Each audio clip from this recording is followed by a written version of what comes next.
2018, I dropped my first EP, nice. Loving Mina, Hating Escobar. First of all, hip hop is education, you know, but not to all of us. Another one. Yeah.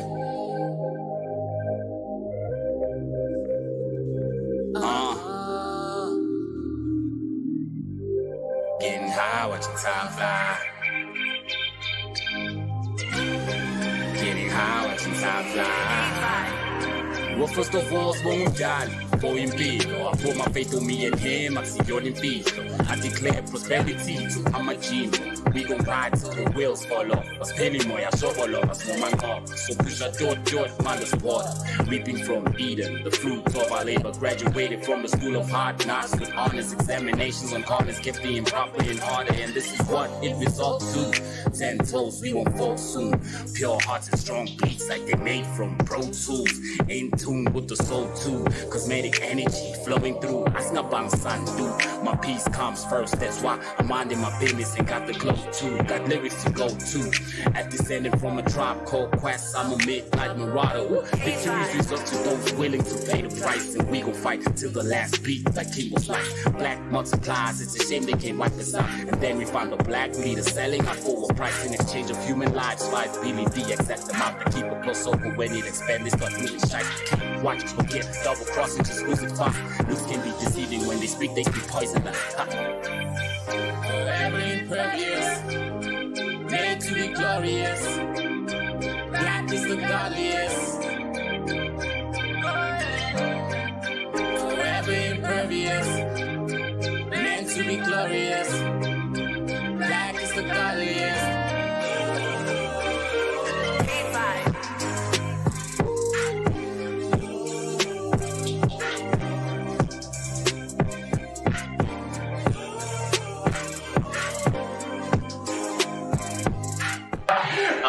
I'm dropping videos like I'm dropping singles. Yeah.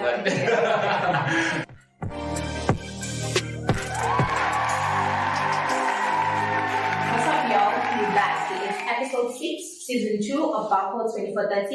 I am Matapelo, but you can call me the bouquet of black roses, and this is BARCODE2430.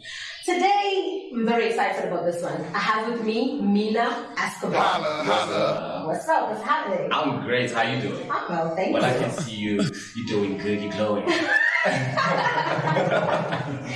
you. Pleasure. All right, so let's get into it. Name, your name. The name is everything when it comes to hip hop. So why Mina Escobar? Well, I'm gonna say a lot, but how the name started, I got it from a friend of mine. Before Mina Escobar, I was Think Mina. Who in the hell? Exactly. So how that name came about, I was, I had a mean flow. I had a sick flow, I was mean, and my boys would say that we're blind. Yeah. So the character from the Boondocks is a blind old man. His name is Think Mina. And he's also loud. I was a loud kid growing up. So he gave me that name. He was smooth with the ladies, so I gave him Slick Back, Yeah. So yeah, that's how the name started. And as time moved on, after college, because times were really hard, I was looking for a job, I couldn't get a job. I started slanging. Yes, I started slanging. I hope mom isn't watching, but I started slanging. And when I started slanging, and I had a group of friends, it was me, Pac, and the rest of the friends. Niggas, y'all know yourselves. I don't want to expose everyone, but I'm focused, man. So while we were still slanging, I was the only person slanging in Uptown, which is my hood. And I was the only person with the hottest gang, has like the highest potencies, and I had like a lot of fiends. So I'd get fiends from town coming to buy in Uptown. Yeah. And then Pac started calling me Pablo Escobar. Yay. Now, if I remember, I don't know if you remember, I was involved in battles when I was a kid growing up. So they diss me with the name Stink. Like, I don't even stink. Why would they call me Stink? But yeah, because I always walk alone, smelling good is... Yeah. So I dropped the name Stink. Yeah. I left Mina. And then I gave Mina a surname, which is Escobar. Yeah. And then it was Mina Escobar. And it just blended in. It blended in. Perfectly. Like wherever I go, they don't forget the name. Of course. Yeah. Alright. Now let's talk about music. Yes, of course. Basically what we're here for. Yes. So let's talk about hip hop. How would you say hip hop is vital to you or to our generation? Because you know, growing up we listened to different kind of artists. I mean, back in my day we were listening to Pro, we were listening to. So how would you say hip hop is vital? Well, first of all, hip hop is educational, you know, but not to all of us. Yeah. Like some people listen to hip hop for the wrong reasons. True. And hip hop is educational. I can tell you, I know a lot of guys who didn't go to English schools, but today they're fluent because of hip hop music. And they know ways of life because of hip hop music. I know a lot of people who are hustlers today because of hip hop music. Yeah. So hip hop is very vital. Now I don't know about the new generation because they just listen to music, you know. But play something with twerking, you'll find a young girl twerking. So nowadays it's kind of sketchy, but there is like that community of people that do listen to that authentic hip hop that portrays a positive message. I guess it's what you basically relate to. Exactly, like it's what you relate to. It's what you relate to. Hence, when we do music, we make sure that it caters for people so that they can relate to it. I can't rap about, you know, me getting, you know, slanging for an example, because like with trap music, people are mistaking this everything. People are making trap music, but they never even sold one banky of weed. And then they call themselves trap artists, which is crazy, you know? They call themselves trap artists, but there's nothing related to trap. You know what I mean? Yeah. So that's how it is. You just gotta be, you know, you just gotta listen to what you relate to, you know, and make sure it's educational, make sure it helps you grow. Do not listen to hip hop music for the wrong reasons, because nowadays you're gonna start popping bottles and you broke. Alright, I hear. Okay, so as for you, now I want you to tell us what inspires you in terms of writing, in terms of recording. What is pushing you? What is giving you that goal? Everyday life. I'm inspired by everything. I can be inspired by this chess, you know, this chessboard. I can be inspired by you know what I mean? I'm inspired by everything, my everyday life. Back then, I was inspired by music, the music itself, because I grew up in a very musical family. My dad was like a huge jazz fanatic. My mom was into gospel and soul music, and same with my sisters and my brother was into reggae, house, kwaito, a whole mixture. So I was inspired by the music. But as I started growing up and being myself, I just got inspired by, you know, the ways of life, how I'm living. Hence, when you listen to my music, it actually tells a story about my life and the people around me, my friends, my family, you know.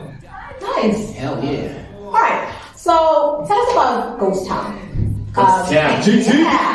So how did it start and how would you say it has impacted your work so far? Wow, okay, well, first of all, man, Ghost Town was sent by God to me. I went to school with Roger, one of the co-founders of Ghost Town. So he'd always approach me and tell me that, yo, bro, one day I'm gonna sign you. One day I'm gonna sign you. And well, I went to a different school. He finished school and did his own thing, and then he started the company Ghost Town with Senzo. Now, time moved on. They came up to me while I was still in a duo group with 94. Oh, okay. It was me and Greater Word. And when time moved on, they approached me with a distribution deal. And I approved of that.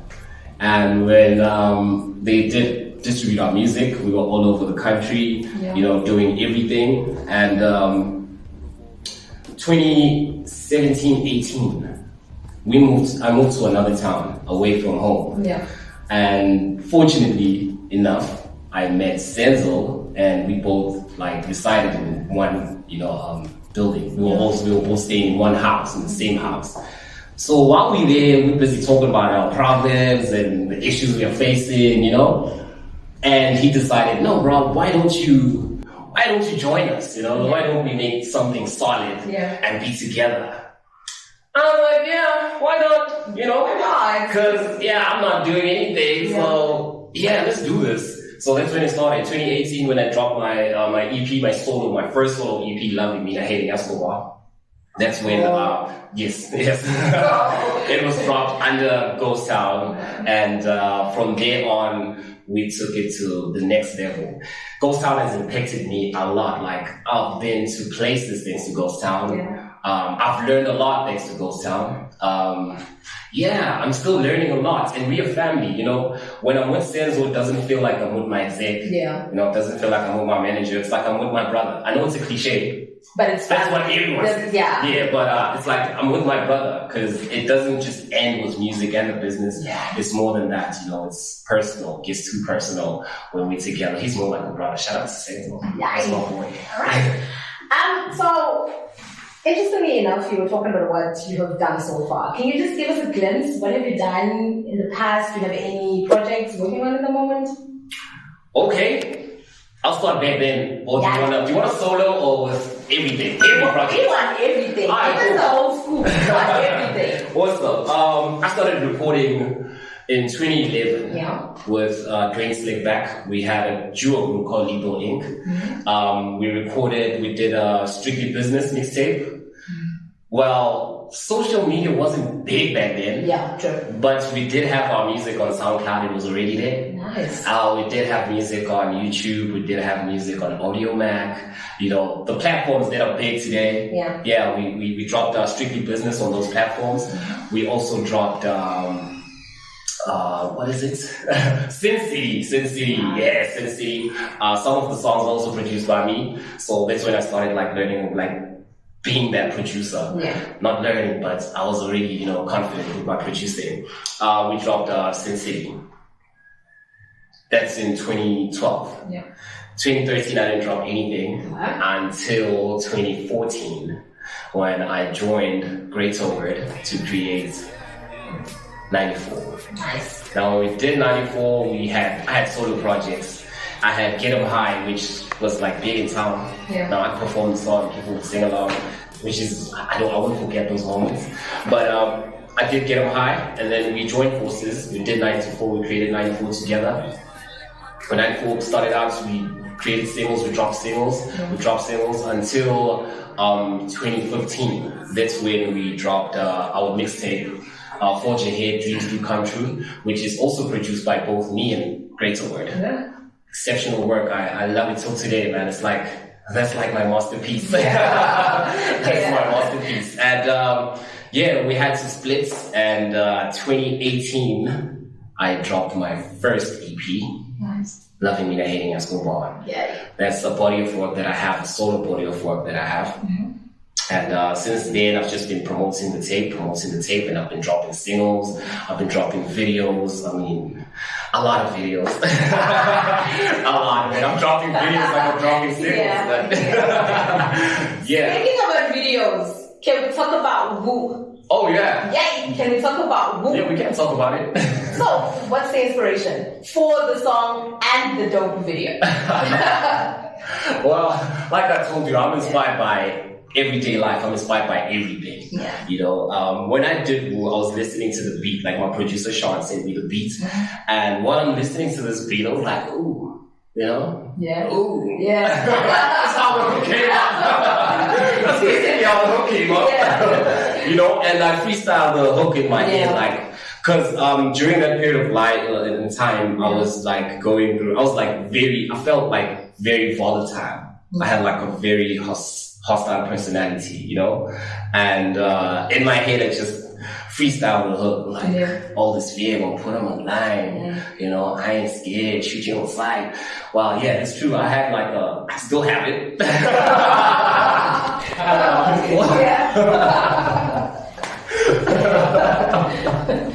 Okay, I had my crystal with me, and it was on the table. I'm recording it. She was all this game will put it on live, because whenever you wave a gun at someone, you know that person gets scared. It's actually what I did before. Like I said, I was very volatile, and So I just went to some guy at some point, and that guy got shook. That's when I started being like, yo, all these people put online. I escaped shooting on slides. That's how the hook started. And when I got to the verses, I just flew through it. It was just my life and what I was going through at that time. And that's what's on the verses. That's what's on the hook, you know, when I did when I did the music video. I didn't want to ask about the taxi. That's a place in Kitchart. It's a place in Kitchart. I don't know if I'm pronouncing the name right. Some say Kitchart, some say Kitchart, but yes, it is what it is. We were actually shooting for DJ Laurie, his set. We were shooting his live set, but we also scheduled a music video that day. So we were at a place called Gidijo. And while we were there, we were inspired by the two taxis that were parking there on top at the restaurant. So like, hey, why don't we just go and take a young footage there and see what's gonna happen?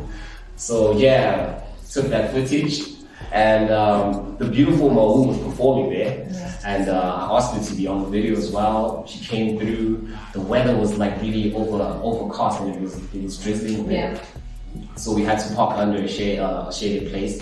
We went to a garage, we parked the car, and we just recorded. Like, we inspired by everything. Everything just flows, you know? Yeah, but it came out some other type of way. That's what they say. Like, everything that's not planned, you know, comes up. Yeah, that's true. Yeah.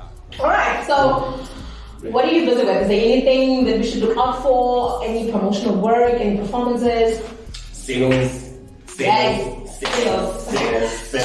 Until like I'll build my fan base, you know, that's when I'll start like taking out releasing a full body work of how, like, when you listen to Loving Me the Hating Escobar, that's actually my sound. I'm a lo-fi hip-hop artist. So right now I'm just, you know, experimenting. I'm learning myself. I'm studying myself. I can see that I'm versatile because, you know, the music I'm dropping, they're all different. You can give me a piano beats, I'll jump on it. You can give me hip-hop beats. Whether it's lo-fi, it's trap, it's very, very versatile. So I'm working on singles. I have a music video coming out with Major, another artist from Ghost Town and also from the hood. 2430, you know, represents. We have a song titled Yeah Sure. We recently shot a video a week ago. Yeah, we shot a week ago. We shot a music video performances. Well, this weekend I'm performing. I don't know when this is gonna air. This weekend. I'm fully booked.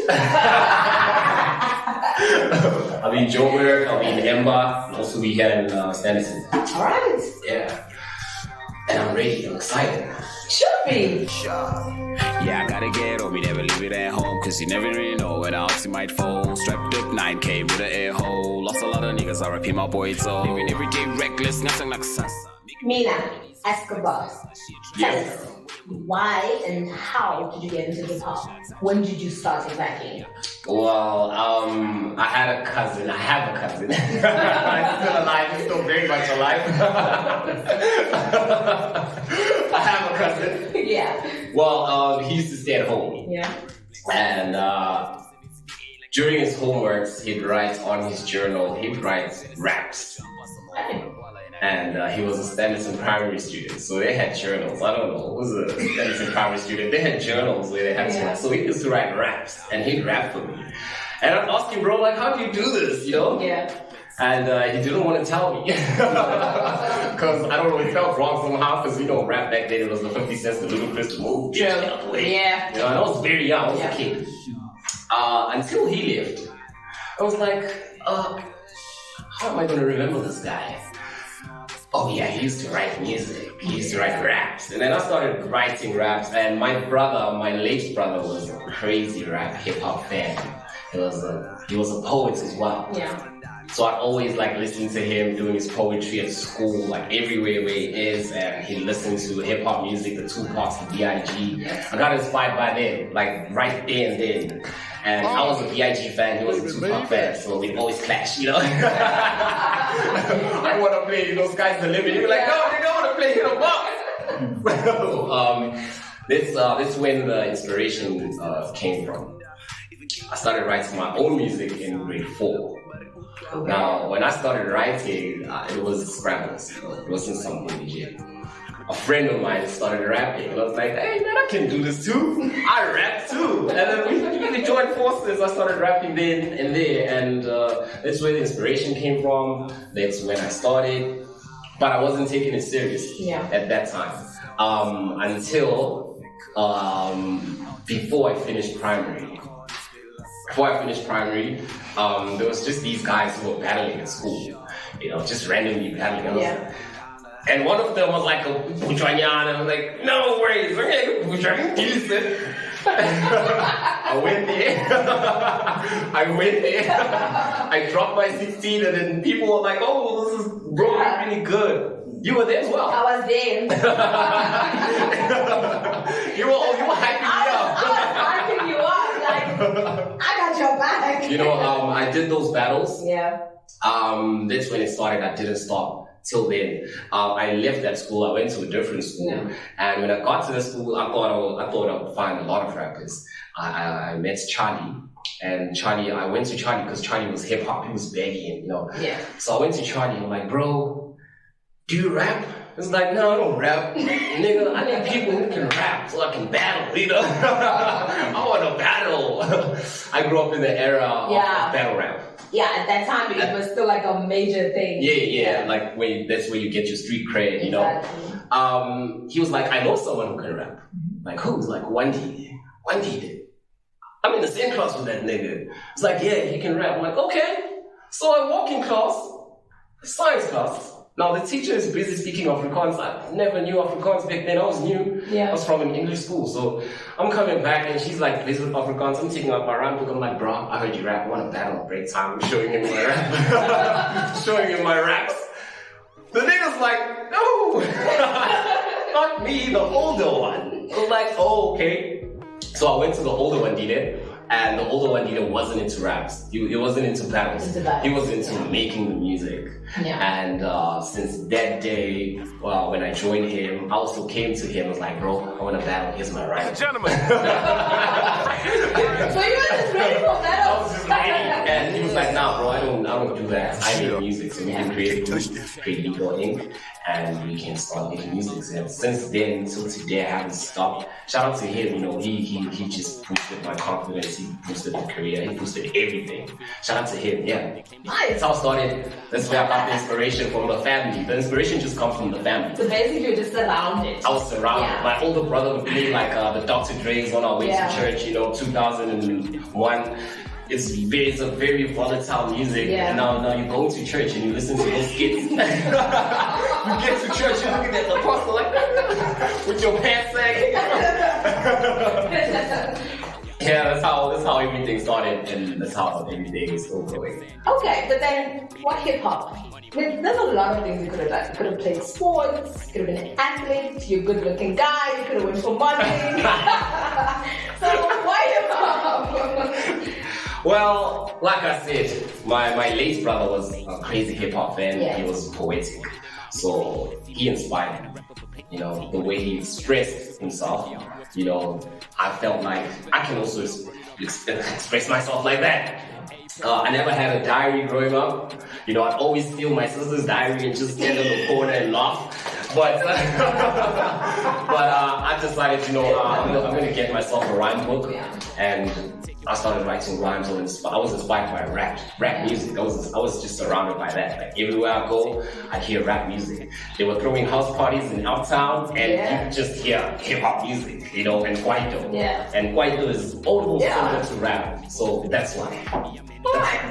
So, at the moment, what else do you do basically besides hip hop? What else do you got going on? Besides music. Yeah, besides music as a whole. I design shirts. I'm a shirt game designer. Oh yeah? Yeah, I design shirts. I wear my own shirts. And you asked me about modeling, and why not modeling? Well, I do ads as well. Oh, okay. So I'm on screens. I'm doing ads for King Kip. That's the company I'm in. So yeah, it's not just music, it's everything, and I'm just coming for everything. Acting, designing. Yes. Just bring it here. Yes. And why not sports? I played rugby. I broke my thumb.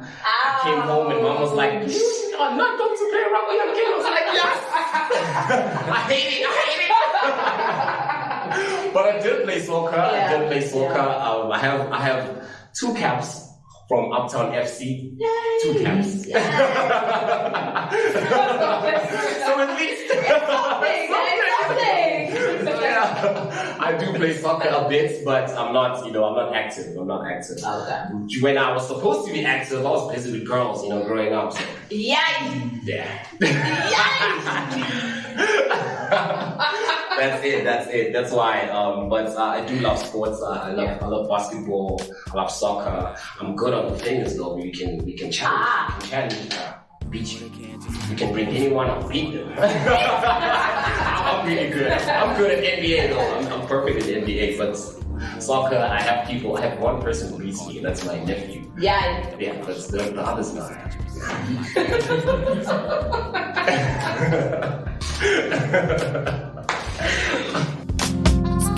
Soft life sitting at home. And that's how we wrap up our episode 6, season 2, BARCODE2430. Don't forget to subscribe to our YouTube channel, BARCODE2430. You can also catch us on Instagram, BARCODE_2430, Facebook, BARCODE2430, as well as Twitter, BARCODE_2430. Mina, where can we get a hold of you? On Facebook, I'm Mina Escobar. You can follow me and like my page. Instagram, Mina_Escobar. Also on Twitter, it's Mina_Escobar. Alright, any special shout outs? Oh yeah, shout out to God. Shout out to my mother. Shout out to Clay. Shout out to you guys for having me. Yeah, that's it, man. Go Sound Entertainment. Yay, there you have it. We out. Shout out to God. Real shield to avoid trips. So as a real, I see them now because it's life is a trip. Trip. Yeah.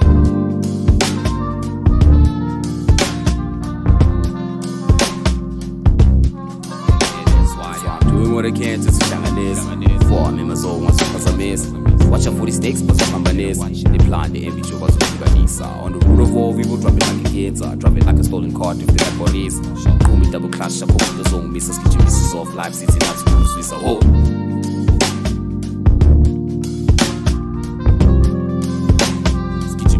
Life sitting at school, Swiss.